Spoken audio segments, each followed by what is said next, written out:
All iron. Wow. Smash his What- face with an iron. Was it in the Sherman? Yes. Yeah. Mm. Well, just like the 300, the inline 300, or the inline 6, that 300 was, it started out in tractor implementation at first and then slowly moved over into other applications. What is up, fellas?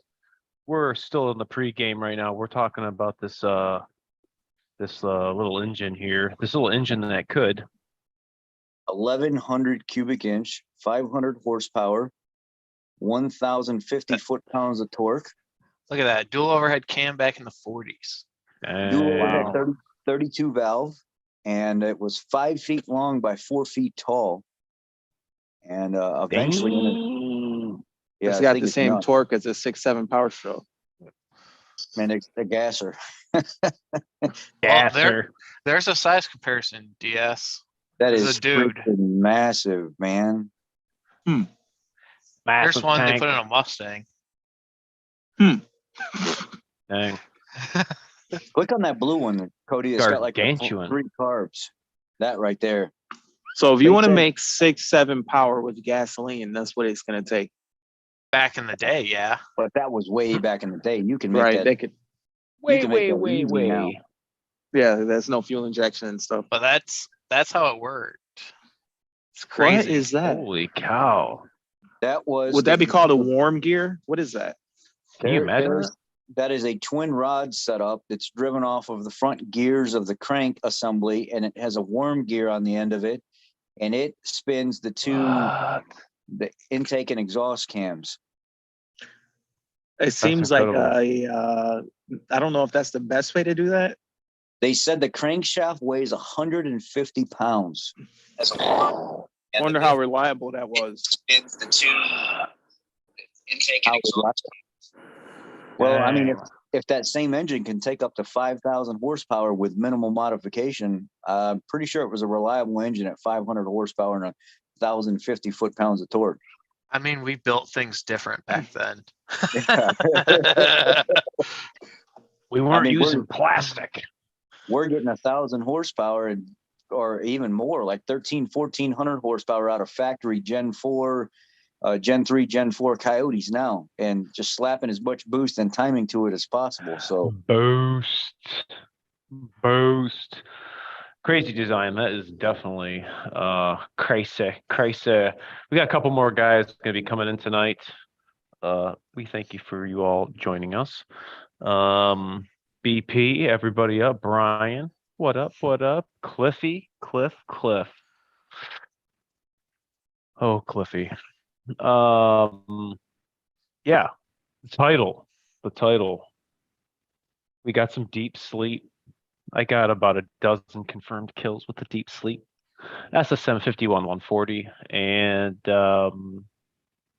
oil leaker and passive touch, you can add that in there. There was a couple of those for me. yeah, cruise control. I've been getting my coworker's actually dealing with this on his personal vehicle right now. And these are all 22s.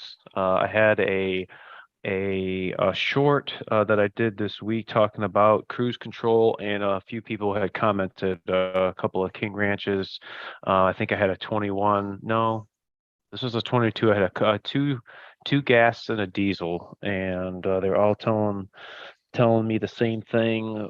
Speed control working erratically, can't cancel it, won't set, vice versa.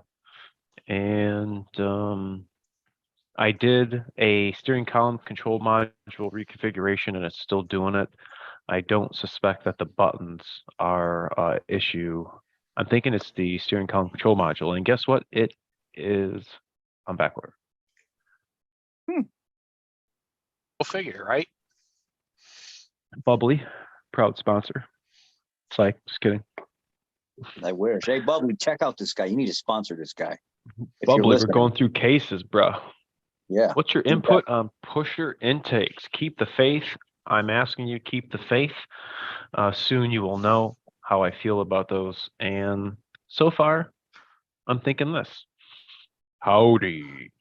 I see a fuel check-in, a couple of fuel check-ins let's start off the night right off the rip with the fuel, wrapping presents and watching the live stream. Give us some fuel prices out there. It's still about 5.39 here up in the Detroit, and doesn't appear that it is going to be going down anymore soon. 4.56. How about the new fuel tax coming up in January? I haven't heard of such. Enlighten me. I guess here they're going to start. Is Krauser still on? Oh yeah, I'm Roger that. still here. What is Yeah, that in January or something? They're going to start adding like, what is it, 40 or 50 cents a gallon in tax now? Yeah, all Pritzker did was delay that tax increase that was supposed to take place in July, and just delayed it. That's why they had to post all that crap on the pumps, giving him credit for that. And Yeah. really, all it was a delay in implementing the tax that was already baked into the cake from So a different legislative session. So it's Nice going to be guy. effective. It's going to be effective in January. That it's like, what is it, 40 or 50 cents more a gallon tax? You know, I don't know the exact number, but it's up there. It's something like going to be a 40 big 50 bump. cents a gallon. Diesel is 304 here, and gas is 279. 304. Yeah, What the? Wow. 304 for diesel right now. It's still like 540, 550, 560 a gallon here around me. Same here. I was sitting there, I was like, man, that's why all the fuel stations are like bumper to bumper right now. So Gas went down. if they do this tax and diesel's at 560, they're going to tax diesel too with gasoline only.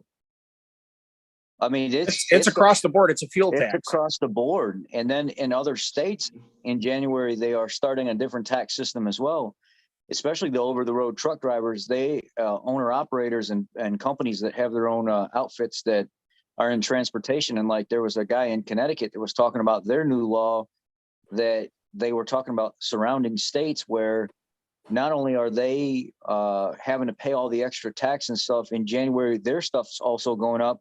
If you want to drive through their state, there's certain like legislation now that they want to start there where if you're found out to be going through their state and not filling up there, but filling up outside of their state, and then some new tax increase on road tax for them as well. And Good Lord. it's getting crazy. Well, it's good to know that that money is going to go to a good use, and it's probably going to fix the roads and fill all the potholes and The roads that were It supposed ain't to going to be do paid none of for, that.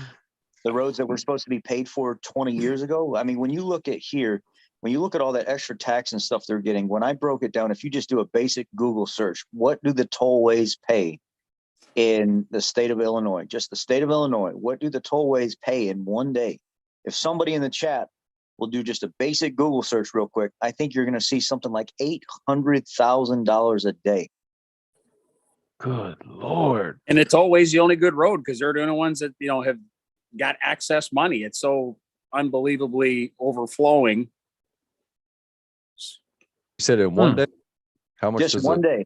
Just Google it real quick because my numbers might be off, but it's way up there. It's super high. Yeah. He's Googling. In He's Florida, between March 1st and October 31st, they made $718 million in tolls. Yeah. Okay. Yeah. The What? Illinois State Highway Authority receives approximately $800,000 a day in toll money from the tollway. 1.2 million daily users. Yeah, $800,000 A day. A day. And these toll roads were supposed to be paid for and done 15, 20 years ago. Why are we still paying tolls? It's money in their pocket, man. Well, you know why we're still paying tolls. I know why. Well, we're not. We can't get into it here because there might be. Yeah. Well, after show, you can enlighten me. The after show is the best place to be. The after show, we have a nice discussion. So if we took that $800,000 a day and we just times it by 30. Just 30 days in a month. Hold up, let me break out the calculator. Is that 200? Just you got the calculator out? Yeah, I got it out. 800,000 just times 30 days. Times 30 days is $24 million. Times 12 months. Times 12. $288 million. That's $288 million a year they make on toll roads. And those numbers, those numbers are the same numbers that they showed 2 years ago. So that 800,000 could be over 1 million a day. Yep. Good thing we don't have tolls here in the Detroit area. Not yet. Not yet. I'll tell you what, tolls in Florida is the best thing in the world because they're empty and you don't have daily traffic. We got them in North Carolina around the Charlotte area, but you can just take the old highway, which goes through town, and you can skip the toll. So there's ways around it. Oh, yes. Ray will be here. Ray will be here. He's waiting for Wi-Fi. Krauts are familiar with the roads out here, but if you remember when they put in 390? Yep. When I first drove on 390 for the first time, I was like, okay, there's a toll there. And then there's a toll at the end or something. And then there was another toll, and then another toll, and then another toll. And then by the time it was all said and done, I was like, how do you have this? What is it, like a 15-mile? Exactly. You spend like $15 to go. It's $1 a mile, basically. Toll. And they put it in as if it was some kind of convenience to people that were going from one section of the suburbs to the other section of the suburbs. And I'm like, what the hell is this? Yeah, it was the old Elgin O'Hare that still doesn't go between Elgin and O'Hare. No. And it's toll. I remember in 2009, I went up to Illinois. We had a show up there. We were in Mountain Pleasant, and because my vocalist is from Oak Lawn, and I remember I was driving on the road, and he was like, all right, we go through this toll to get on the highway, right? And we just kept going through these toll booths. And I was like, what in the world is this? He was like, well, you pay when you get on, and then you pay at a certain exit when you get off. And it was like $15. And I was like, I ended up not paying it, but we'll just I got a letter from the state of Illinois saying if you don't pay it, you can't drive your vehicle in the state anymore. So I was like, that's cool, because I don't own that vehicle anymore. So there's that. Yeah. Hey, they'll find you though. I don't have those tags or anything. Will find you. If you ever come back here with another tag that's tagged to your name, they'll know. I'm sure they will know, but do I care?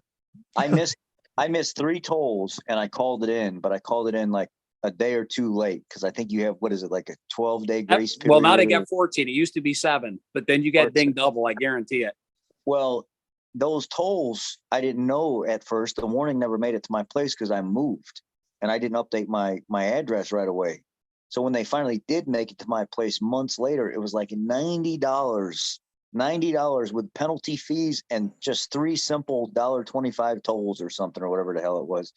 They wanted, and I was screaming at the lady in the phone and she started crying and I was like, I'm sorry. Look, I know it's not your fault. I know I really, but I'm so furious with you guys right now that you'll do whatever it takes to get any kind of money. I'm just doing my job. And I was like, I know.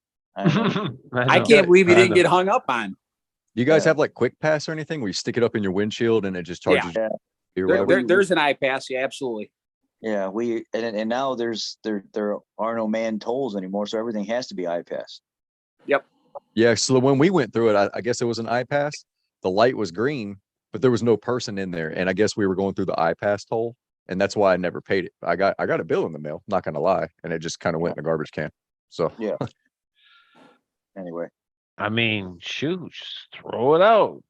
Just throw it out, man. Throw it out. Deep sleep before DS falls asleep on all of us tonight. We're going to yes, hammer down.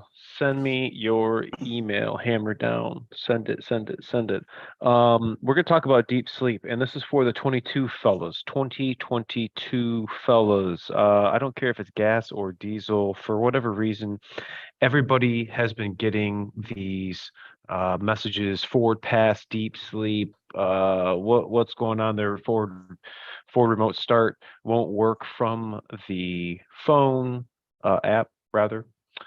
So WTF? I have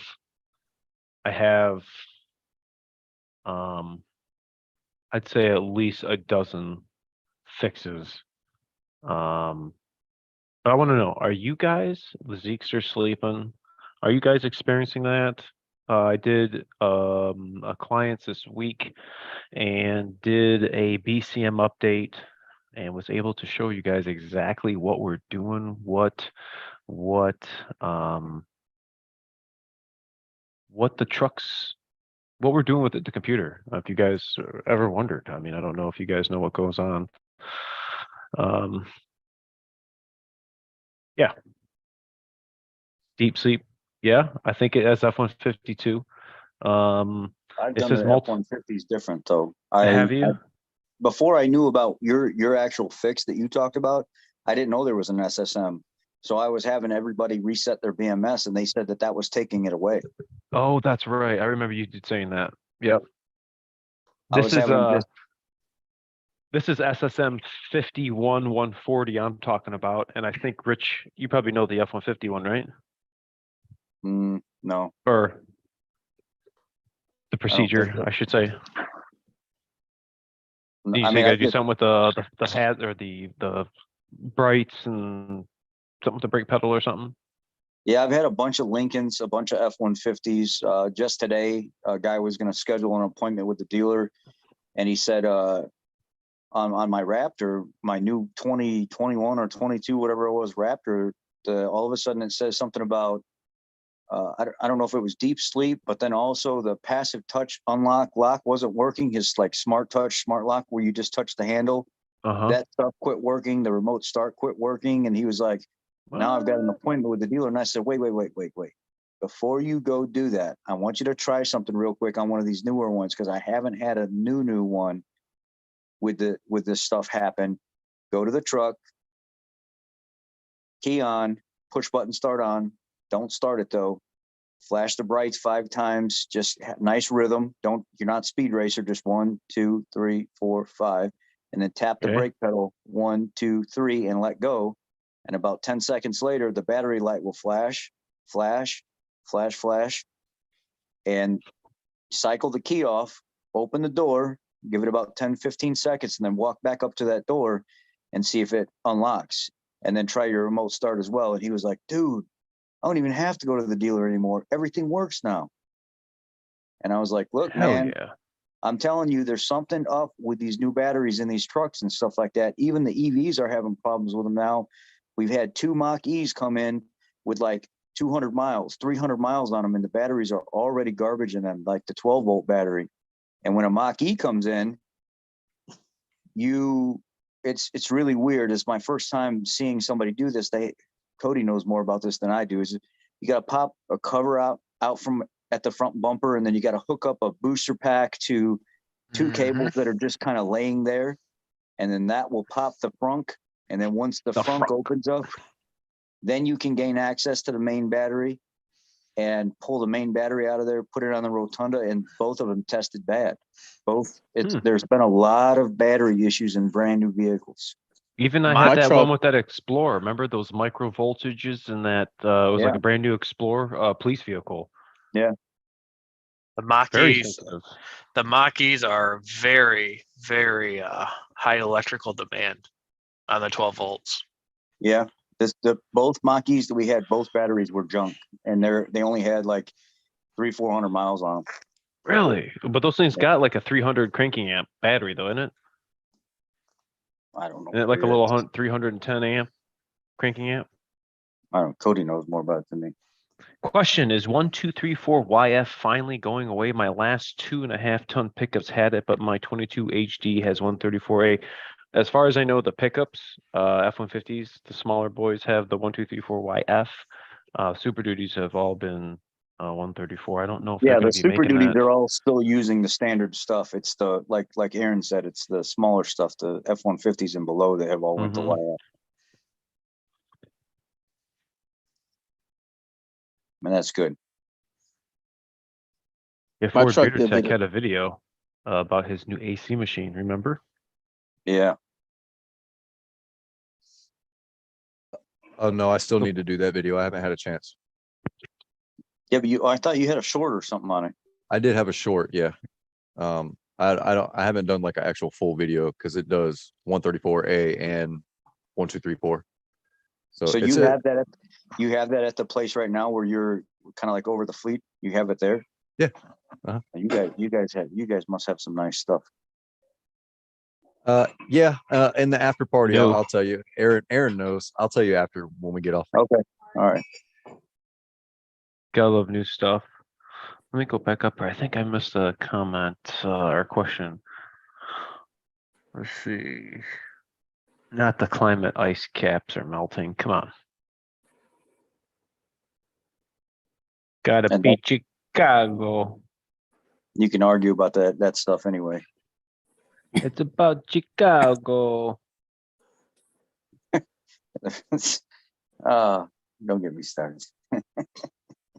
Can a 2016 6.7 F350 grow oil like the 2008 through 2010s did from fuel?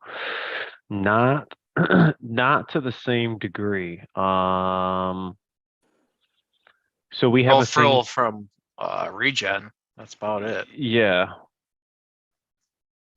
Yeah, Unless it's coming through the pump.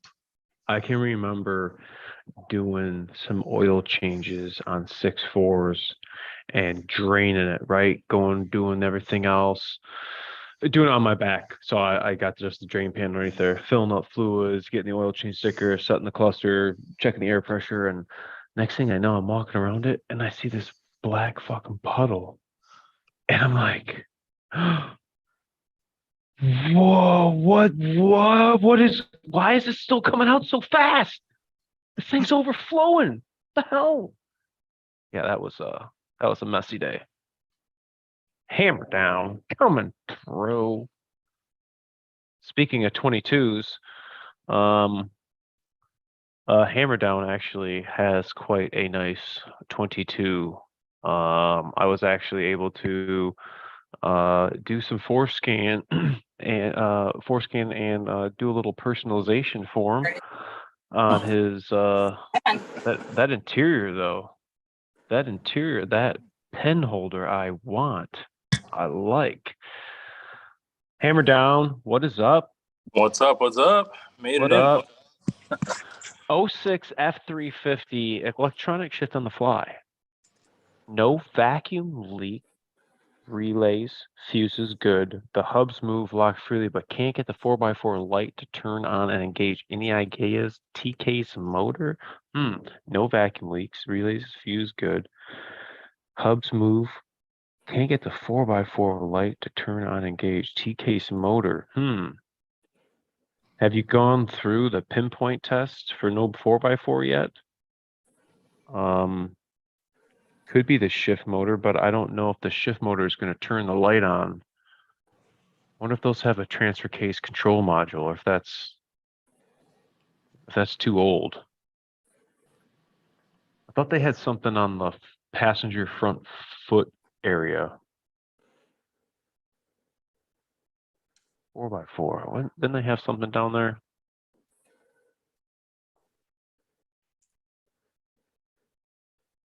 Yeah, it's gonna have a 4x4. That's gonna have a 4x4 module. That's what I thought. Yeah, I'd be it looking does. at that 4x4 module first. That's what turns the light on. I believe it's down there by the passenger feet. Could go to a junkyard and do a little swapperoo and see if it works. 22 F350 Power Stroke. Love it so far. Question: is there a way to set the reverse camera to remember the last setting? But I wish. Example: when I reverse and use the in-bed camera view, I have to press the button every time I switch from D to R to P into R. Yeah. No. I suppose maybe if you had nav TV, but I don't know if nav TV would do that.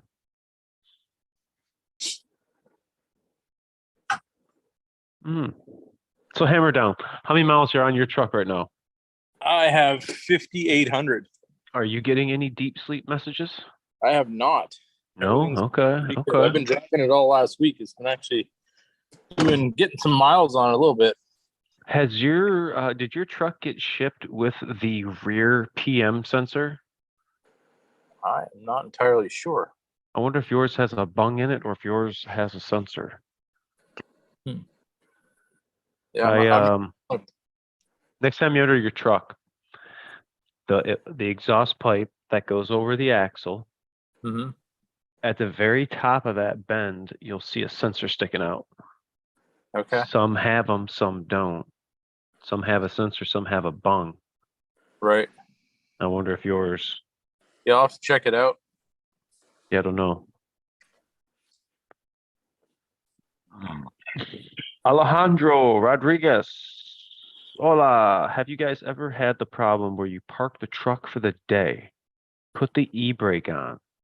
The next morning, I go to turn it on and all the lights come on. Check engine, slow mode, etc.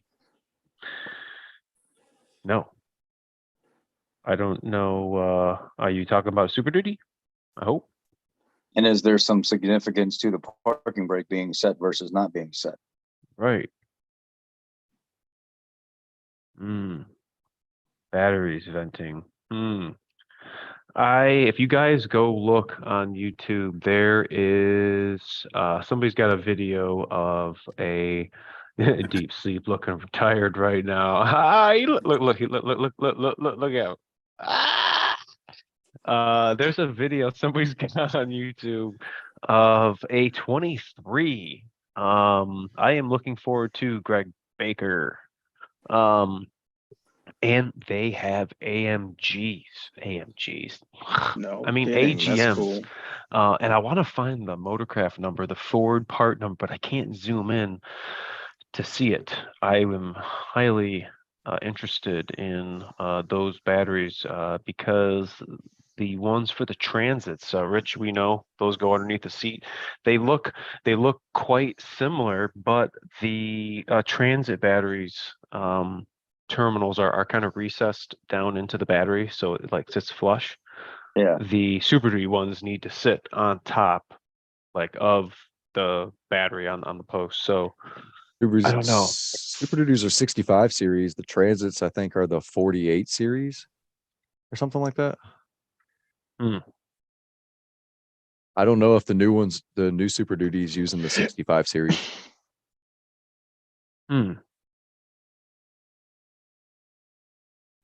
It is 2015. I take the key out, release the brake, and it's all good.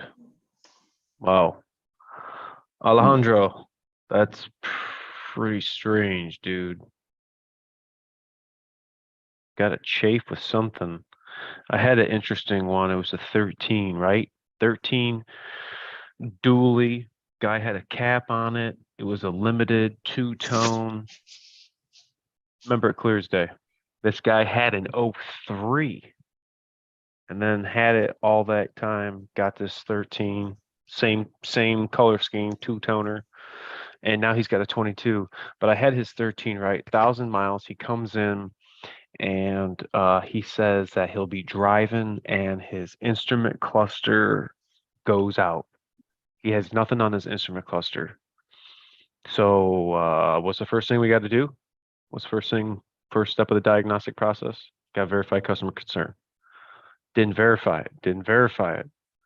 I had this thing for a month and I was getting it to do it and then not to do it and then to do it. And it was like, I couldn't figure out when this was doing it. Like it would just all of a sudden happen.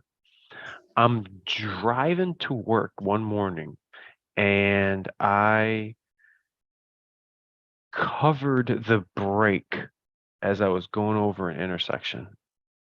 I didn't depress the brake. I just covered it, and it might have, my foot might have been like this on the brake pedal. Boom! It did it. Oh, what? No way! I used the emergency brake all the way to work. Called the advisor, had him go over to my shop, open up the door. Thanks, Johnny Rizzo. We appreciate you, man. Had him open up the door over to my shop, and immediately drove in and came to a complete stop. Got the computer, couldn't hook up to it. It wouldn't write. It's something I knew it was the network now. Why was it when I hit the brake? So I get into my costume and I'm trying to figure out what I have going on. This time I hit the brake fully this time. The emergency brake's been on this whole time. I got it up in park and everything comes back. Clusters, gauges sweep, everything comes back alive. I'm like, what? So I wound up stumbling upon the manufacturing process of this brake pedal, right? So the brake pedal at the very, very top didn't get this nub machined off. It should be just flush like this. Well, this nub, every time it took 1,000 miles, every time he hit his brake, it sawed right into this harness, right into this harness. And me covering the brake just enough is when it happened, and it shorted out these can wires, both of them. And when it happened, they shorted together because whatever strand, whatever. Well, I wound up having to take the whole brake pedal assembly down, literally grind off that nub, reach up in there like a baby Tyrannosaurus Rex, fix these two wires, and here we go. Yeah. But that was a bugger, and I'll never forget it. So that was my rant. What are the odds? It very love well it. could. It could be. What did I miss? I got a question. Were you guys getting resistance for the high idle mod? I just put Heck the yeah. link. Yeah. Bodybuilder's manual. If Brian, you should get a hold of me tomorrow, and I can send you some pictures of the final product that I am doing both for the Superdutys and steel bodies. Pretty slick. It looks good, and we're not drilling any holes because I didn't want to really drill anything. But I have it. I took the resistor off of mine like I originally did in that first video, and Hill Diesel, if you guys look at hilldiesel.com, is where I got the kit for my Superdutys and ran it through behind the center console, right up front, and went over the mirror spot module and actually took out one of the bolts that hold, or the nuts rather, steel body bolts, Superdutys nuts, took off one of the nuts, and the bracket that they give you for the switch has 2 holes in it. I put it over one of those studs on the OBD link, spun that nut back on, tightened it down, and now I have a nice spot right next to my OBD link connector. And it's really nice and rigid, doesn't flop around. And I wasn't drilling holes. I didn't want to do that, but whatever. That kit is nice. I really like mine. Mm-hmm. Here's my inspiration to dig it out of my shelf. There it is right there. Yeah, super nice. You BD will diesel, that's need it. you will need a 1 1/16 Allen to get the set screw out of the end of that knob. So if you guys don't have that, you will need that tool. It's freaking small. I had to search, go on a search and rescue mission, and I finally found one. So get you one. Otherwise, you're not going to be able to mount it, take it apart to disassemble to put it in through that little metal bracket they give you, which I thought is actually pretty nice. You see that remote start I put on the F-150? I did not. It's from 12-volt solutions, and a lot of people were bringing them up, and they said you can go with the factory stuff and all that, but 12-volt solutions, you don't have to run like an antenna wire. You don't have to do any of that stuff. So I went ahead and bit. I ordered it. Came in a nice box. Watched the guy's video that he's one of the technical guys at the company, and it literally took 30 seconds to install this thing. All I did was unplug the back of the OBD connector to the gateway module. I unplugged that connector, snapped in their harness, plugged in the other end back into the gateway module, and then I took the little tether off of the side, held the button down on their little module box, slid the connector in, let go of the button. It woke up the module, stuck my key in the ignition, turned it forward. It programmed itself to all keys that are programmed to that truck already. No shit. And tie it up underneath the truck and remote start in 30 seconds. All keys learned that are on. You could program as many keys to the truck that you want, as long as the IPC and the modules know that you have 4 keys programmed, you got remote start for all 4 keys. 30 seconds. What's 30 seconds. the key fob? Lock. Oh, But you can go through ForeScan and you can disable the beep. They have a newer setup now that it is a delete setup. So it's already deleted. Basically what they do is they send you the harness, you plug it in the same exact way.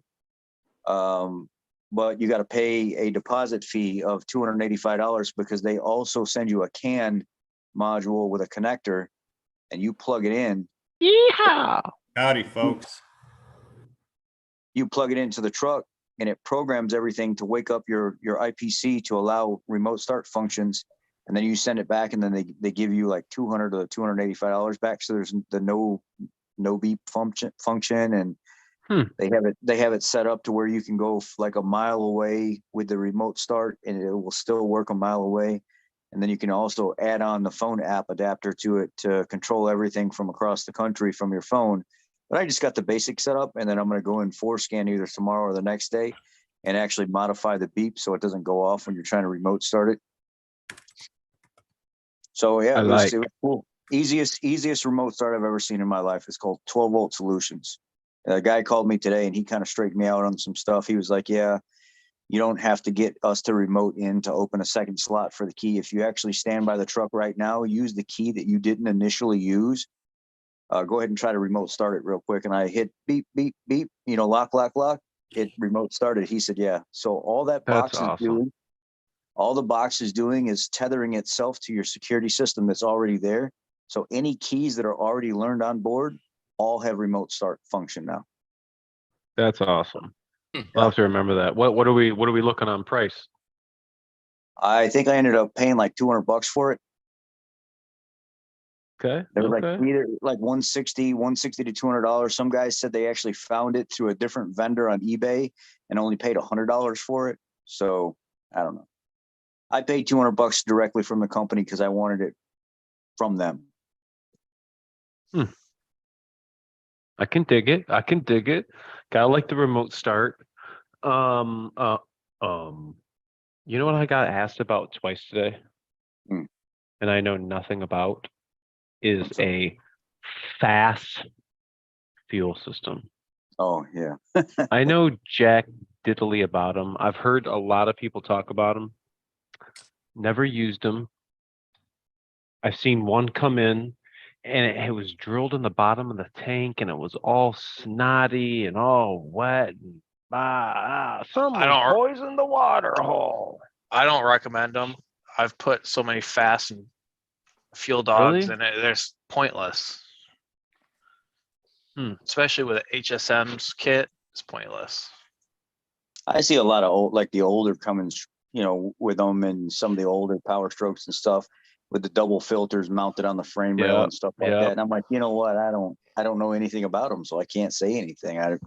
The Cummins, like 24 valve Cummins, the style pump like my Volkswagen has. Yes, you need it because they blow those pumps up like candy without it, because the lift pump fails, the mechanical lift pump fails, then the mechanical electro injection pump fails. But like 6.7, 6.4, 6.0, they don't need it. Race truck probably be a good one because it helps the race truck and the CP4 style Chevys because it helps save the pumps. They don't. Do you have an intake pump? No, they don't have a lift pump. They just rely on vacuum from the CP3 and CP4 to draw the fuel. Get out. No shit. Yeah. Like I do not have a lift pump. It's all just vacuum operated. That's why they got little pump. That's why they got the little hand thing on the filter housing. Oh, no, that makes sense. Well, I did never knew wonder, that. but I did wonder is like once that 6.7 starts, how much is the pump in the tank really doing still? After it primes up it's keeping the injector pump primed with a little bit of pressure so it doesn't have to do any work pulling its own fuel. Yeah, that's what it's doing. But it also pulls a vacuum. Like if you have any kind of leak, it's going to pull a vacuum. it's going to suck air through the whole system. Yeah. But I guess it would keep. Well, I mean, where's it going to leak? The filter O-ring? Yeah, if you put that O-ring on wrong, or if you don't change the O-ring, say you just keep reusing the same one, it will just suck air and stall out. So whatever the CP4 is doing, that's probably, I mean, is it pulling more than the lift pump's pushing? I don't think so. Or does the lift pump get it started and then once it's running, does it the turn lift off? pump is going to pump a lot of volume slowly at a lower pressure. And then your injection pump, that's going to pump a smaller amount of volume At higher pressure. Yeah, at a much higher pressure. So what's your fuel? So basically the lift pump is your garden hose, and then your injection pump, once it goes to the injectors, that's your actual spray nozzle. Does that make sense? Yeah. Yeah, I think that works. That's a good analogy. I've had the scenario that DS is actually talking about a couple times, and the last one was on an ambulance. It was our diesel tech rushed, and I've told the story before. I'm going to tell it again. He rushed and put the filter housing on, and he rolled the O-ring. And when he rolled the O-ring, he was shoving the lower canister in there dry, and he didn't lubricate that O-ring, and it rolled just enough to where the CP4, I guess, was pulling so hard on that system that it was actually starting to suck air around that O-ring, and it would drop it from. It was pulling so much air through the system that instead of it being at like 70 psi, it was pulling it all the way down to like 38 to 42 psi, and then it was falling on its face until we shut it down, pulled that canister down, got a new filter and O-ring, lubricated it, and put it up in there nice and easy, and then restarted the truck. And then sure enough, it went right up to like 75 psi or so, and just stayed there. Dang. Was that a stock truck, or was it tuned or turned up? No, it was ambulance. Okay, all right.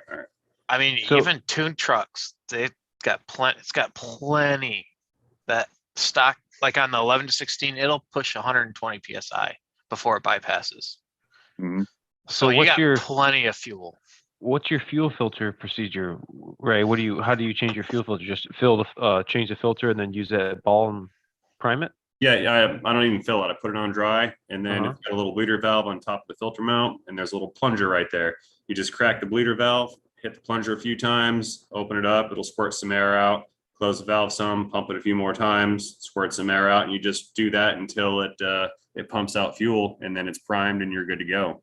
Fire way right up Ray- and no, just. The way Ray No. does it is the right way to do it. I've seen other guys with his truck, they'll try to pump that solid and not bleed the air out of it, and it starts like crap. The way Ray does it, I've actually watched his video with him doing it.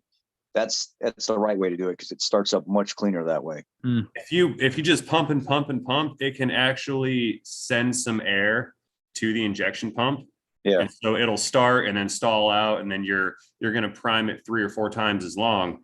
Yeah. One thing you do got to do with the older ones is, or it helps, is to spray some lube on that little primer right there, because if they're full of dirt down inside of it, or if they haven't been touched in a year, it'll dry out and it'll crack and then leak. Now you can still prime it and it'll be fine for a couple days. And then that O-ring is going to start to come apart because you rolled it, or you shoved dirt inside of it or something like that. Then it'll start sucking air in through it, and it'll kill you on the side of the highway. What do you use? Just a little silicone shoot up in there or something? I spray PB blaster on everything. Just It's like seriously, whatever. just give it PB blaster. Here you go. Hey, honey, we're out of mail. Can you give me some PB blaster? So now, Ray, now that you've done both, which one would you rather do? The Ford or the GM? Well, the Ford's got 2, so that's twice as much work. Heck, I mean, baby. It's twice as much work, but a lot of people go ahead, Rick. No, the Ford is easier because you can access both of the filters, no problem. It looked with the GM, it looked hard to get in there and Yeah, spin it. see, mine's the older one. The newer ones. Where's the pump on the filter on the newer trucks? It escapes me. Anyway, you're supposed to remove the inner fender liner to get that filter out. So Yeah. You make it look easy. yeah, I mean, I do it from the top because I figured out how to do it. It's not really easy to do from the top, and you're supposed to pull the fender liner out, which makes it a whole lot harder. Like book time on that job is actually like 1.4 hours. But see, like if you're pumping, if you got to do a bunch of those, you've got to do them all the time, and you got to constantly pump it all the time. It seems like that can get kind of old. I mean, The way Ray does it, it's very quick. you know, Is you can take the bleeder cap out and stick a vacuum line on it from like a little like a vacuum Okay. pump, and Yeah. that'll Okay. prime it right then. But you still have to hold the vacuum line on the threads because it won't just, you just got to hold it nearby until it pulls enough fuel. Then you can put the cap back on, but you still have to pump it a little bit. I mean, I've seen on the older trucks, I've seen guys go back to the fuel tank and just throw a rag over it and just put a little pressure in the fuel tank and crack the bleeder up top. Yep. And Yeah. feed that.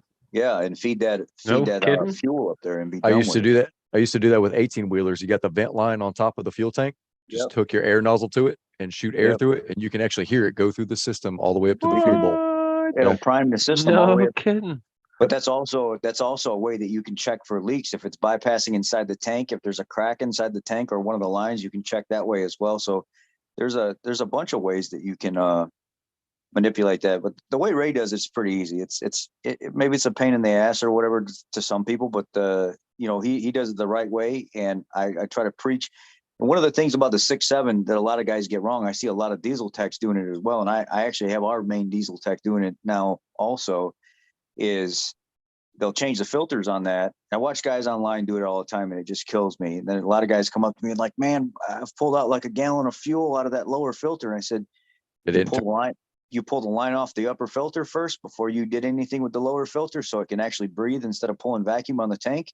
Yeah. Oh, no, I didn't do that. Well, go up to the main line, pull the lines off up there, then go underneath and service your stuff, and then go back up and finish your filter up there. You're done. You know that bottom cartridge, if you turn it 3 full turns, it'll shut off. There's a check valve inside there. Yeah. Wait, say what now? There's a check valve on the older ones that has the cartridge filter. Okay. If you turn it 3 full turns, it shuts the check valve off, and then you can open the bleeder and let it drain out. Okay. Remember DS? Oh, I remember. Remember DS? Wasn't Yeah. Hammer Down going to say something?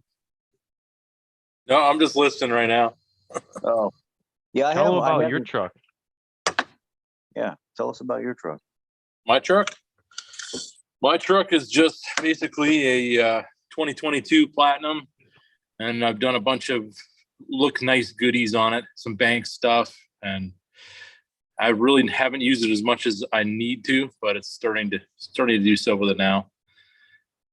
But it's got almost 6,000 miles on it, and I plan on keeping it forever and just doing all the maintenance things and all the stuff that A-Rod recommends, and trying to make like a perfect long haul vehicle for towing and all that kind of good stuff. Nice. Freaking A. What'd you have before? Are you running a fuel additive and stuff in there as well, like the EDT? Yeah, I run EDT on it every time, and I just did a regen on it today, so I was watching the gauge on there now that we have with force scan, making sure not shutting it off right before it's ready to do that, and making sure you get the miles on it and all that. Nice. But What kind of truck did you have before? I had a 2014 6.7 Cummins in a cab chassis. It was a service truck, but I ended up building a shop, so I didn't really need a service truck anymore. So figured I would trade it in after it sat for like 2 years, and then decided to get the truck for towing the family around instead. So, Did you not to play? Maybe I shouldn't even ask this question. What truck did you prefer? Do you prefer? I mean, I like the sound of the Cummins, but it did have some just issues with like DPF D rates and stuff like that, like all those trucks have. Yeah. I mean, Freaking interior though. That's all I think about when I think about your truck. yeah. The third or the fourth gen Ram, it was an SLT, so it was a work truck. It was kind of basic. It was okay, but it wasn't great. But the Ford, obviously the Platinum is going to be, much better as far as comfort goes and all of those things. And you have all the fancy bells and whistles now in the interior. It's just, the dream truck that I always wanted, minus the fact that they don't make a Harley anymore. But I think this one's a little nicer than those were.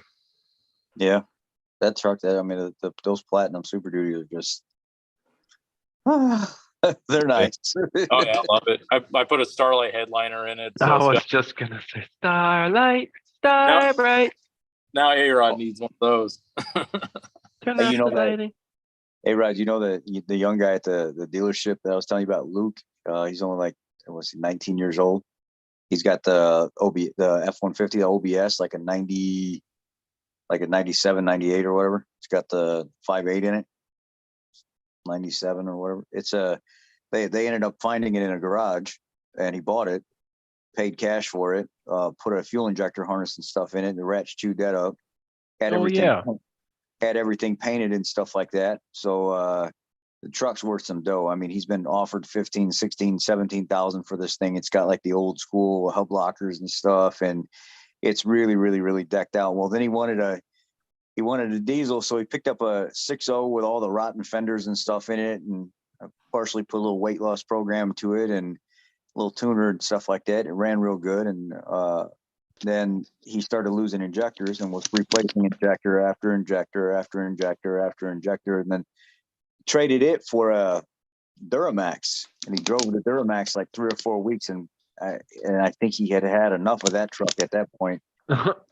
He sold that for like $5,000 out of this rotten Duramax, and he just bought.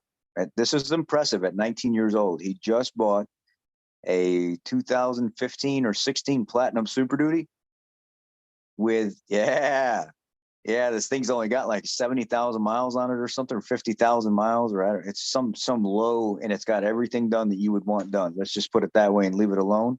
What color? And platinum, that's that pearl. Ooh. Oh, the tri-coat. Wow. At It's- 19 years old, huh? It is just gorgeous. And I said, what'd you end up putting down on it? He said, well, I put 6 down on it, and I traded in one of our little cars that we had. We had a Chevy Cruze. They gave me a couple thousand on that.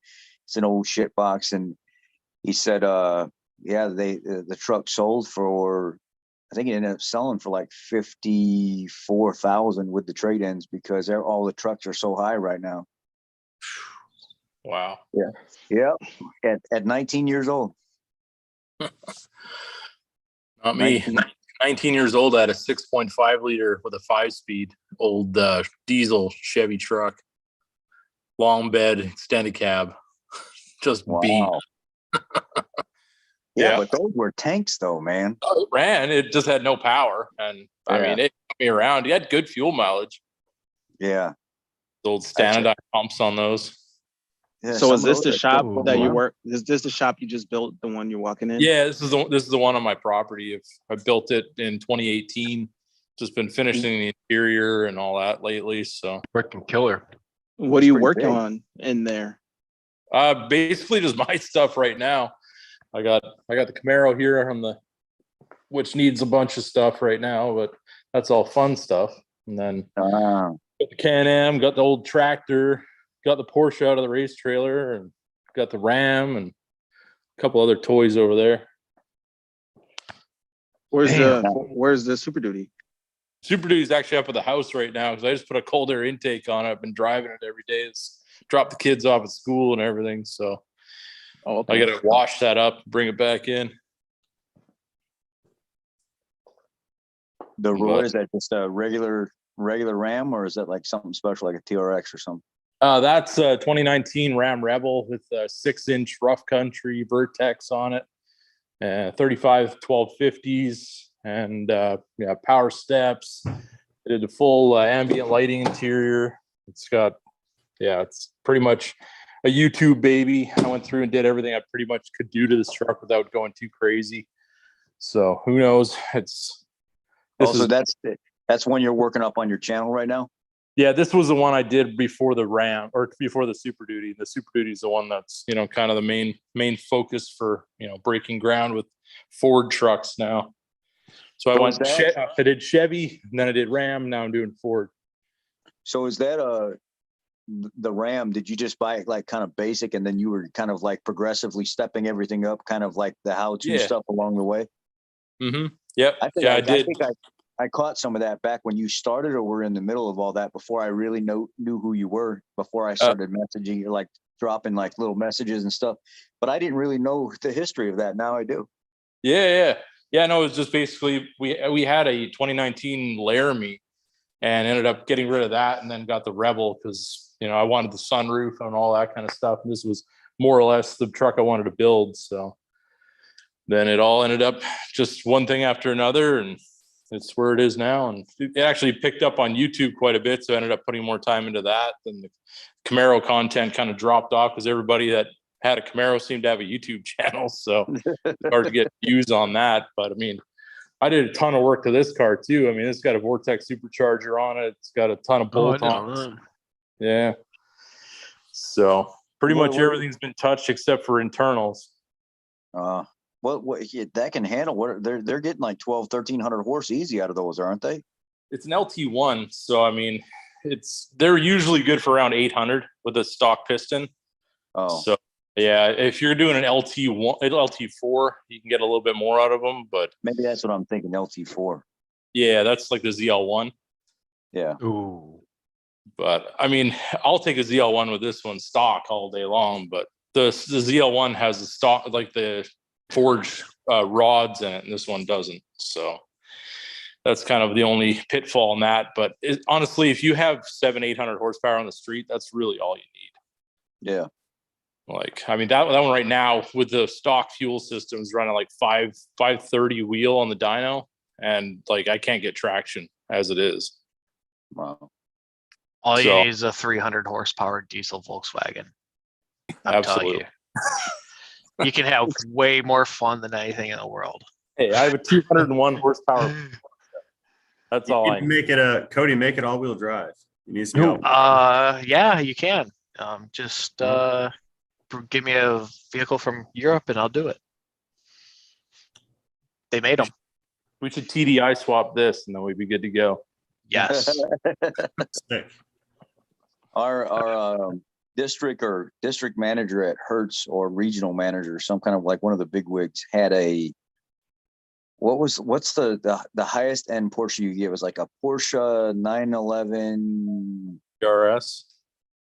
and what the hell it was. It was like the highest or the most sporty performance one you can get, and then he sent it off to a company in Georgia to have it built even more. And this thing was like 1,200 or 1,300 horsepower, and it was his actual road course car or whatever that he would take up to. I don't know if it was like Wisconsin or something like that, and he'd run the courses and stuff out there in that thing. And he would this guy had like 30 vehicles, like a triple extended excursion and all this other stuff. And the guy made like $400,000 or $500,000 a year. So there was nothing to him. Seeing cars like that, to me, I wouldn't even know what the hell to do with those cars. That's crazy. Yeah. Well, speaking of shops, as we've got traffic lights and shit. Damn. If anybody is going to be in the Bradenton area in Florida, if you guys would like to get your Super Duty looked at, I am going to be there for this weekend. We could do some forescan, we could do some updates, we can do whatever I can do besides tearing down your truck, because I'm not going to be able to tear it down. You said going to Florida? Yeah, we're going to do some quick diag. Yeah. No, Let us know. Oh shit! I thought you knew, man. No. He asked, and I was like, "Wait, Rich doesn't know." I know. I thought you knew. No, I'm off for the next week. The doctor told me you need to take the next week off and just take it easy. Oh. Oh, dude, come down here. Hey, but you also know what else is going on right now, that I'm like, all these YouTubers and stuff and like TikTok guys are like, "You're gonna be there. You're gonna be there. We want to meet you. We want to meet you." And I'm like, Diesel Where? Tech Chris even brought it up. PRI in Indiana. You know what? S&S asked me if I was going to be there.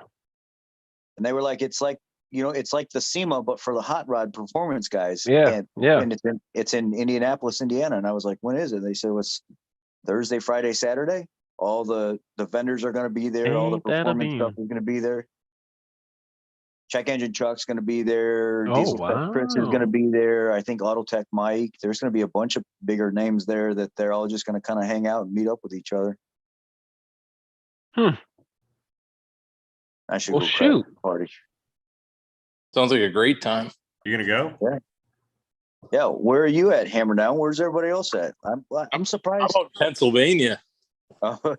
I'm surprised nobody, I didn't even know about this. I had no idea they were even putting this event on. Me and Limitless we were talking about you today Oh, yeah. because somebody reached out to him and was like, uh, I want you to do some stuff to my truck. I want to get some strobes and I want you to do some forescan. And he's like, and I was also watching a video where some guy in a beard and this guy named A-Rod. Do you know who he is? He's like, man, that was out front of my shop with actually my computer. Hell yeah. It was funny. So he was calling to tell me, you know, how small world everything is. He's like, this guy's over here. He went to my dad's, you know, something he knew with his dad, and then he knew he was watching us work on your truck. So it was funny. I was like, man. Then I see you in the comments. I'm like, well, shoot, come on over, bro. Perfect. Yeah. Sounds good to me. Yeah, a lot of people have commented on that. I saw that video you did with Hammer Down. I saw that video you did with Hammer Down. I had the right clickbait on that one, so I got a few Yeah.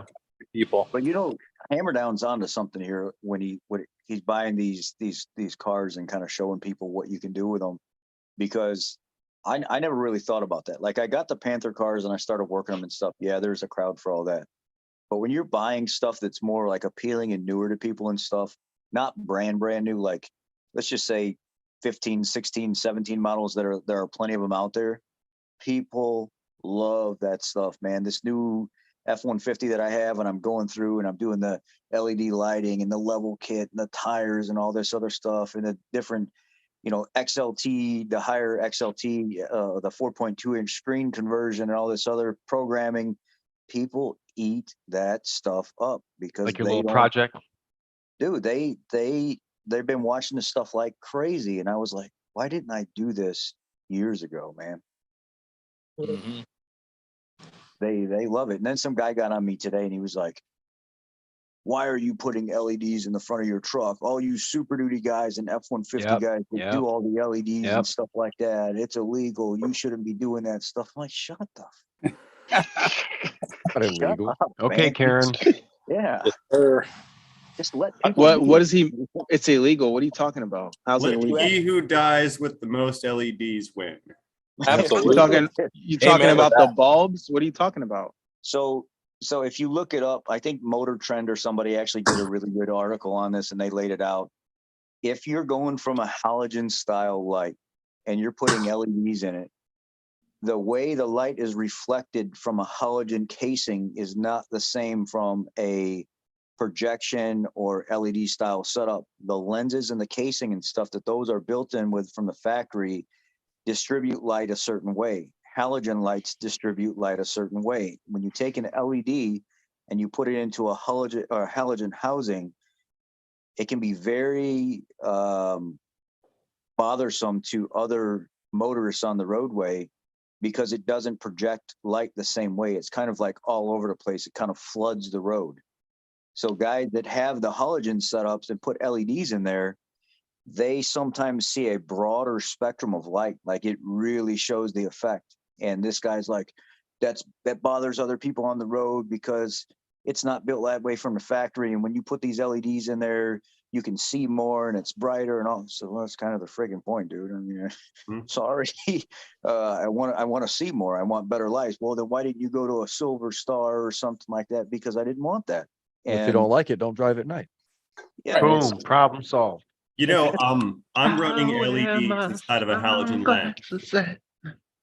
I never knew it could be illegal. Yeah, guys, I'm doing that exact same thing. And it's true. It does flood everything with extra light. All you had to do, or what I did, which solved the problem, is just aim the lights down. That way I'm not flooding. You just have to aim them down a little bit more, and then you get a brighter hue in front of you, and you're not blinding the guy coming up on you in oncoming traffic. So I in actually my video, ordered some.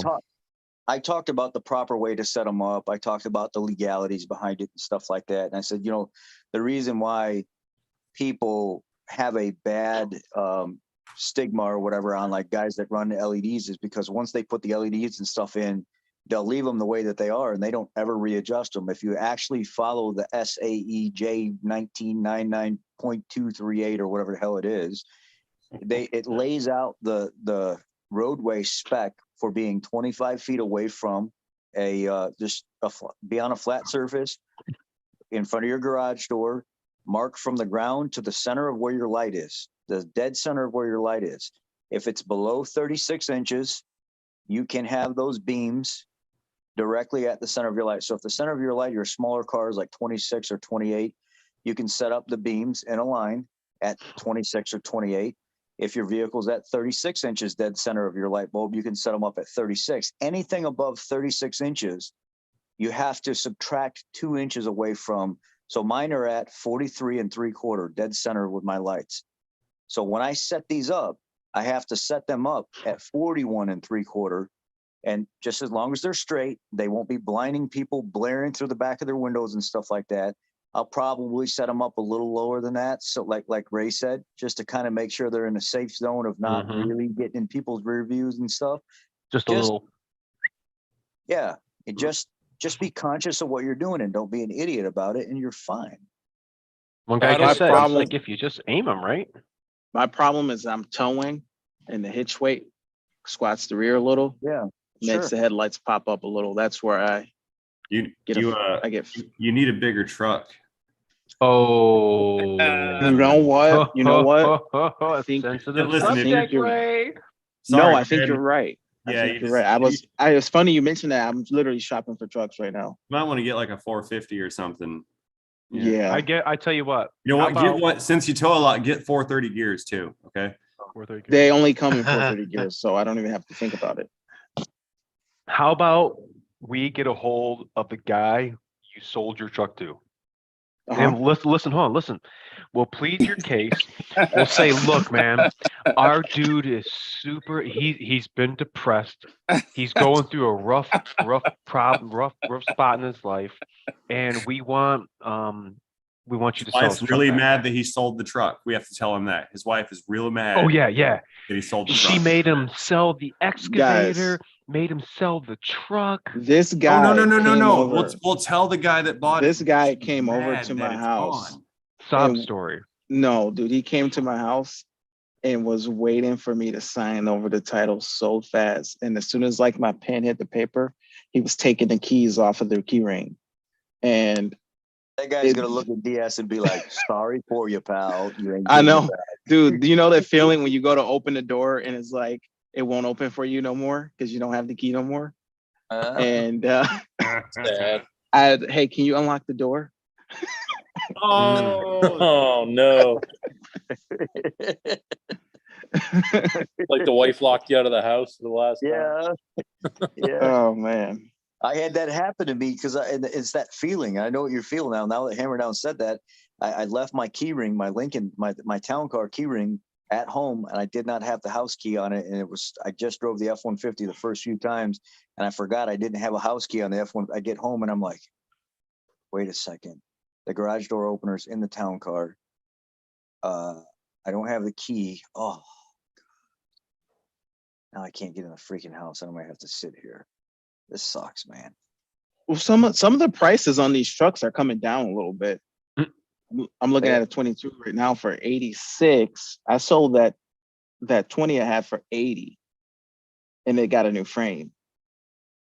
So they are coming down just a hair. So a lot of guys are saying that they've noticed the prices are starting to come down some, and that they've noticed that when they go in to get their trucks, if you don't mind waiting, one guy said, I just bought my Super Duty. I chose not to go with a 22 model.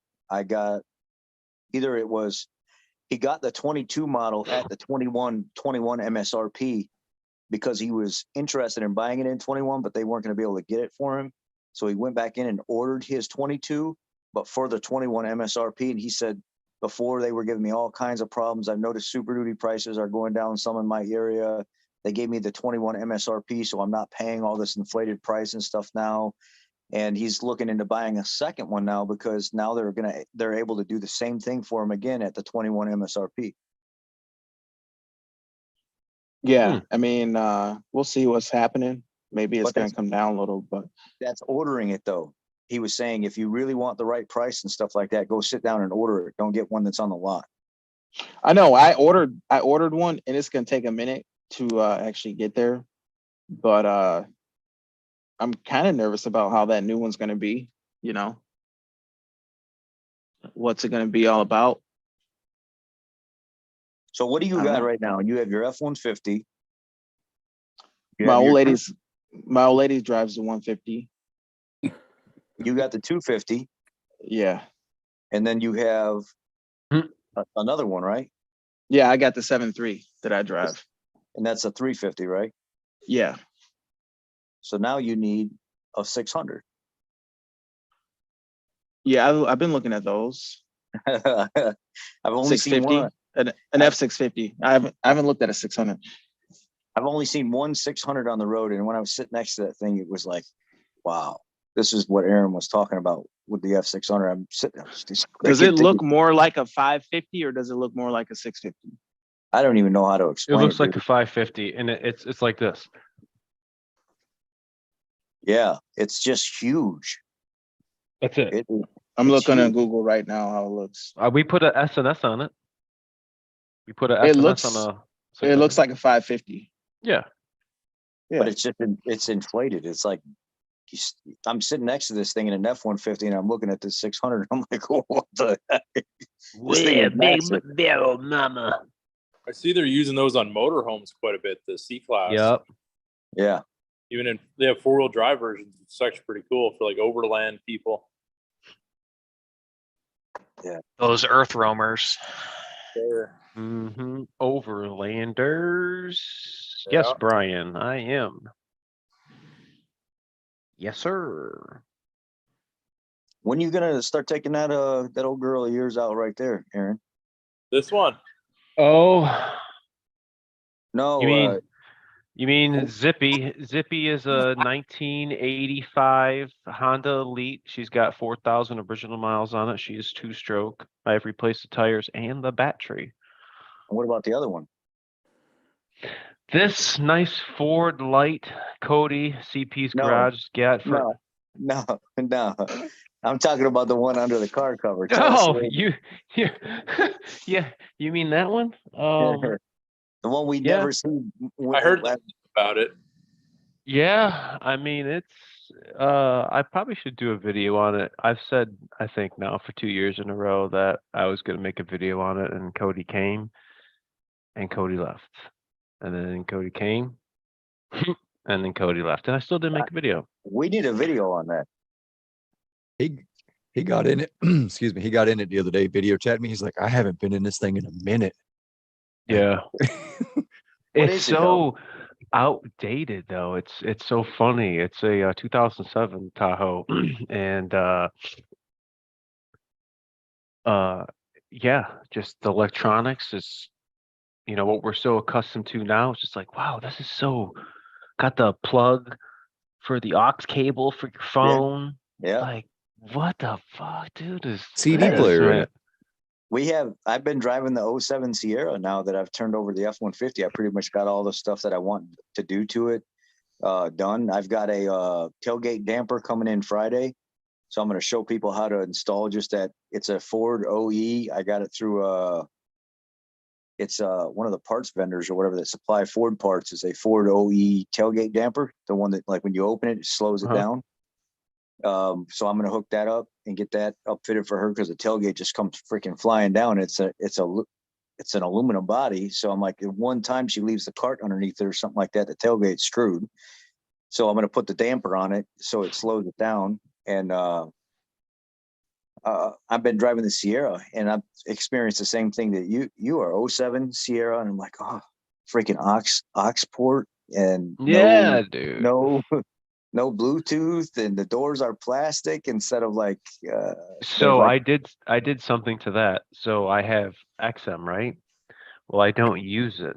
So I bought this thing called Blue Logic, and I took apart the screen. I took apart all my fake wood, my wood grain, my Paul Wall wood grain, slaying on my wood grain, pull all that off, and directly underneath, at the very bottom, there's a cavity, and you unplugged this module and plugged this in, and it was in a Y, and tucked it all back in there. So now every time I go to my Sirius, it pulls up Blue Logic and it connects to my phone. So my phone now can play through Blue Logic, and I got a little mic up here. It was $100 and I got it from Crutchfield and works flawless. Wow. And I got some bumps in there, so I'd be always turning up the the bumps. You got a Gotta have the little. bumps. How many pounds of boost is that thing running? We got about 10 pounds of boost. So she scoots and goots. She Yeah, shits and goots. I got about 10 pounds of boost at like 3,400 RPM, I think. Yeah. Something like that. You still got AFM and everything in it, or is that all gone? Oh, okay. All right. I have a stage 3 TSP truck cam, 216, 220 lift, 112 LSA. I have LS7 valve train, ARP head studs, GM head gaskets, new updated valve cover, new rear crank seal, new front and rear crank seals, new oil pan gasket. Didn't know I had 2 broken exhaust manifold studs. Got those out. I have these hardened stainless. They're like called M8 exhaust fasteners. They got these little twangs on them that won't let them rotate, like against the bolt or against that you torque them, and then you put these things on and they won't loosen up or something. What else do I got? No AFM. 1 7/8 headers, off-road Y pipe, Corsa full exhaust.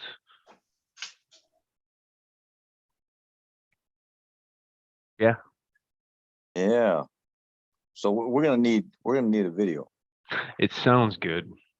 It sounds good. How long's it been since you That's- started it up last? Damn, don't even remember. Damn. He started be it up when I honest- was there. I like having the hood up. I like having the hood up. Bought a Ford and forgot about your Chevy. I just like looking at it. I'll tell you Dang, what, hold though. on, wait a second. tell Wait you a what, second. Show me that I- again. I don't. Driving is so funky. I'd so much rather be. Does he got lights in there? I want to see that. Oh, come know me by now? on, I'm trying to- dude. Dude, that is so cool. Get Hold on. closer. No, I really gotta see this shit. How you got it in the firewall? Yeah, I put them underneath the back. It's a motorcycle kit for guys put them over top of their engines. Dude, So then what I did is I put the switch. I want that, man. here. So if you hit the little switch right here, they turn on and off. Dude, what if you come put it on the on. what if you put it on the switch that turns on that little light for the like on the Super Duty, there's that little light under the hood. So every time you open the hood, it illuminates the Yeah, that Yeah. would work.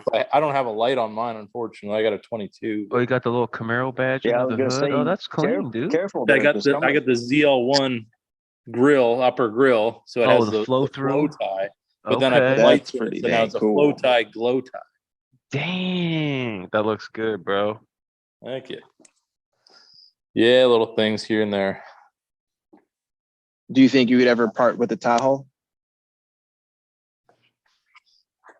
Say what? Say that. I'm sorry. I was reading a comment. What'd you say? Could you ever part ways with the Tahoe?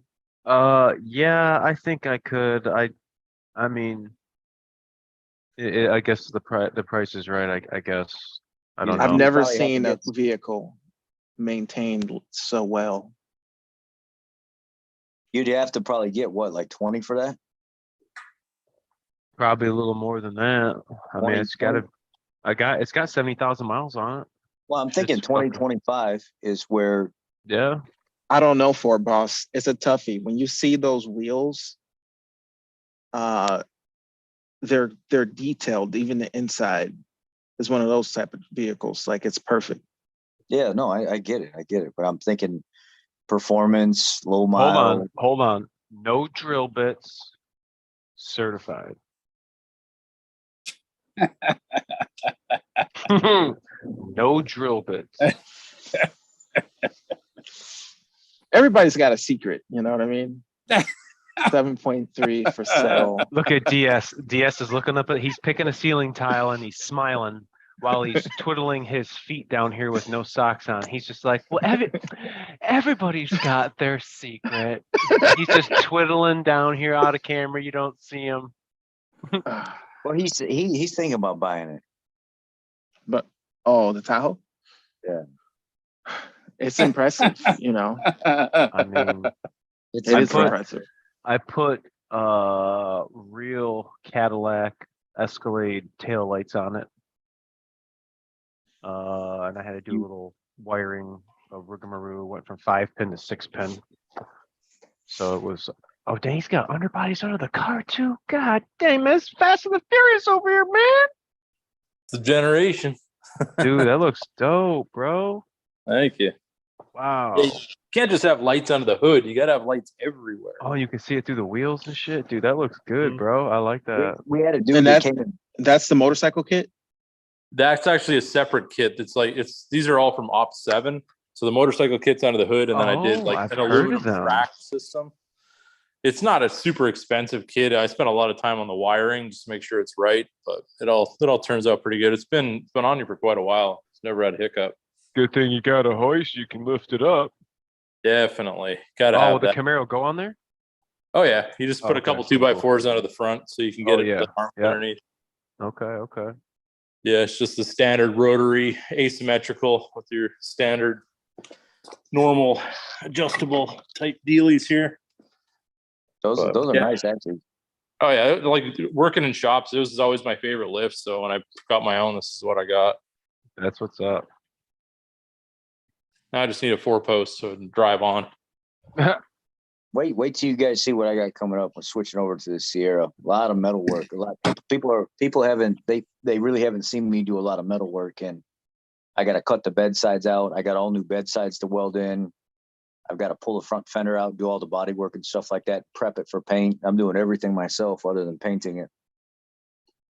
I had a lot of fun watching you on that live stream with the Ford, the wheel alignment, level kit. Oh my God, don't bring. And then afterwards, the guy says, afterwards, one of these guys that he's actually a senior tech or whatever at a dealership, but he deals with major suspension issues. And he said, you know, on that F-150, when you put those 2-inch like level blocks on top of those struts, instead of you taking it down to the press and actually breaking the springs down and spinning the strut and everything around to make it all align, because I clocked everything per side and made sure it was all perfect.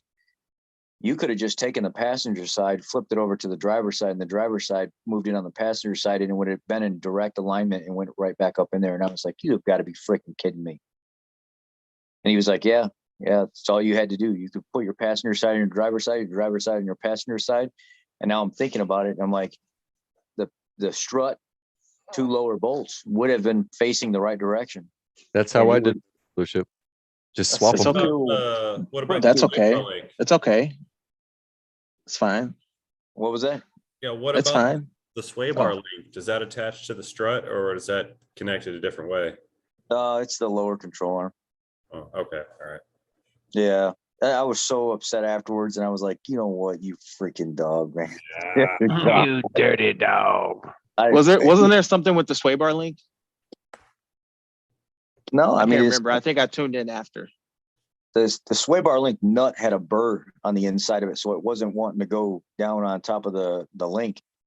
So eventually I got to a point where it started to go, and I just freaking sent it. I was like, yeah, Loctite. Okay. Yeah, Hey, guys were Rod. talking about a sway bar, and I didn't see that. Quick question. The louvers, are they a yes or a no for you guys?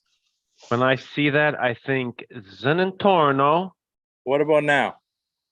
Oh my You goodness. son of a I have a problem. I do have a problem. bro. That's fucking killer, bro. I like that. I like They fade that. out when you turn them off. They're pretty sick. That's I like what are you them. doing it with? A remote? Yeah, I got a little remote, and then there's a switch in the trunk to turn them off. Get the fuck out. I mean, you can turn them on and off the remote, but I just don't like keeping them hot all the time. So That's pretty dope, man. I think it Damn, looks killer that dude. way. it's, If the That's car pretty set up- sweet. If you That's if you pretty did it up sweet. kind of like you did, where you did everything and you made it all work, then it Mhm. works. But these guys that just run around with just the louvers only, I'm like, what the? It looks so cheesy. Do everything. But it's sweet how you got it on a remote too. What kind of setup? Clap on, clap off. The setup, the ones that are in the louvers are actually from Diagnostic. They sent them out. It's just like their strip light kit. They have like underglow and stuff there too. So that was like. Can you add other lights to that system? Like, is You it can, more yeah. expandable? Yeah. Oh yeah. You can add whatever you want pretty well. I mean, it all depending on how much wiring you want to do. But So guys like me who like to run strobing lights, like emergency vehicles, in theory, I mean, you could have a wireless remote instead of a big old chunky control box. yeah, probably. I mean, on my Rebel, I run a Switch Pros, and that's actually it's like a solid state unit. So you have like a 8-button control panel inside the truck, and you can run it with an app on your phone. That's kind of a little bit Dang, okay. nowadays. Like, this is kind of old school now. But, Oh, okay. yeah, no, you can do it all app controlled. You can do like all different functions for each button. You can do one touch. You can do like, whatever you want. You can have it strobe right off the controller instead of having a separate module. But yeah, no, it works pretty good. Aaron, Come again, over. DS, Yes, sir. should we entice the comment section? How many people are watching with the brief results from the oil, or should we just ask them what their opinion is on which one had the best performance, and then wait for the video to drop the truth bomb? Oh, I think what you told us was good. I think like before, how you kind of just told us like which one you told us to scoop. So a lot of you guys, some of you follow me, some of you don't. Some of you are new, some of you aren't. Some of you probably can't stand listening to me talk, but that's okay. Liquid Moly, I tested it. Molygen, Valvoline extended protection, I tested it. Magnatech, Castrol GTX, tested that. Castrol Edge extended performance, and Mobile One extended performance. I got all the results back fresh, all of them. Pretty shocking on one of them. What I expected on another. Out of those oils, I did not get the Valvoline back yet. That extended protection Valvoline should be in tomorrow. They told me they're running behind a day. Which one of those oils do you think did the worst out of the Mobile One extended performance, the Liquid Moly Molygen, the Castrol Edge, and the GTX Magnatech? Which one do you guys think did the worst? Mobile One.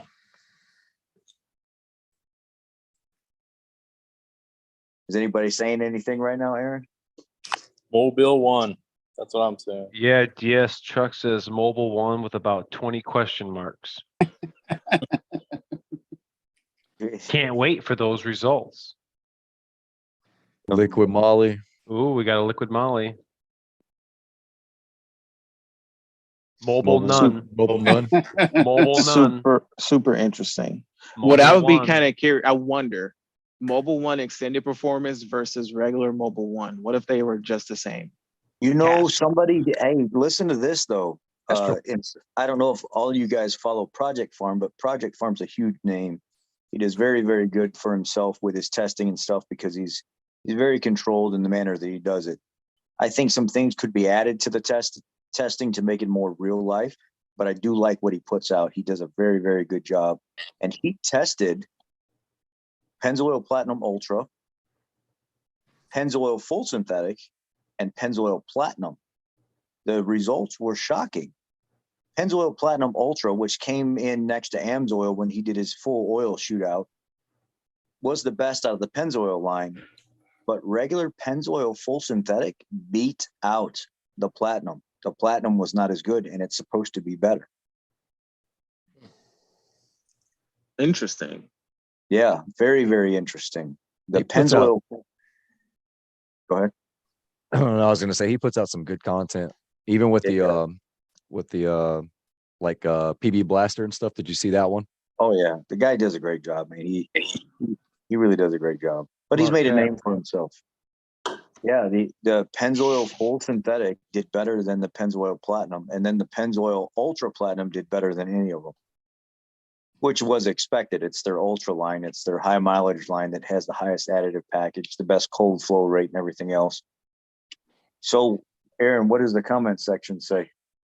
Mobile One, Mobile None, Castrol, GTX, Liquid Moly. Mobile One extended performance. A lot of people have been floating around a lot lately with mobile, saying a lot of guys are kind of disgruntled that I'm so critical of oil, and they're like, Mobile One is a complete PAO based yada yada yada yada yada yada yada. I'm like, do you know what you would have to pay? Do you understand how much you would have to? This is me talking to engineers like chemical analysts and stuff like that, and oil analysts from Marvel Mystery Oil and Blackstone Labs and all these other people that I have conversations with. Do you know how much an oil that is actually 100% full synthetic PAO based grade 4? Do you know how much you would have to pay for that oil? You wouldn't be able to afford oils like that. There's not an oil that's made that is 100% full synthetic to the extent of the entire package of the oil being 100% pure PAO base. Now, Liquid Moly is made overseas. It says 100% full synthetic German made. But when you look at moly in Liquid Moly Molygen, it's got about the same moly, just a little bit more as most other name brand oils. There's really nothing that great about Liquid Molygen when you actually look at the breakdown of it. But the worst one, TBN wise, additive package wise, out of all the oils, was Mobile One Extended Performance. Just like I have been telling people forever, the Mobile One Extended Performance, which is their top of the line oil in regular oil, had the lowest TBN rating out of any of the oils. And it's one of the most expensive ones. And it's one of the most expensive ones. It was not impressive at all. And I've been telling people this for a long, long, long time. And if you guys don't know the history of Mobile was the first like actually true full synthetic oil in the market. They were like the ones that actually had, you know, higher PAO base. Back in the 80s and stuff, they started marketing really, really, really, really big and getting in with corporations and dealerships and everything else, really getting their name out there, really laying guarantees and stuff down on their oil and stuff like that. But they started to see early on that their PAO base was so good that the suspension of the additive package and stuff was being compromised, and a lot of conventional type oil engines back in the day that used conventional oil was starting to leak. They were starting to have a lot of seepage and stuff with the looser tolerances, the seals and stuff for the older engines. A lot of guys were complaining about, you know, some of the old information back in the day is those engines should be run with just straight conventional oil, not full synthetic PAO based oil. There is some truth to that. And they were seeing early on that the additive package that they had, or the type of base stock that they had that would keep stuff suspended, they had to change some of that to stop these engines that were running conventional oil back in the day from leaking, because it was really that good.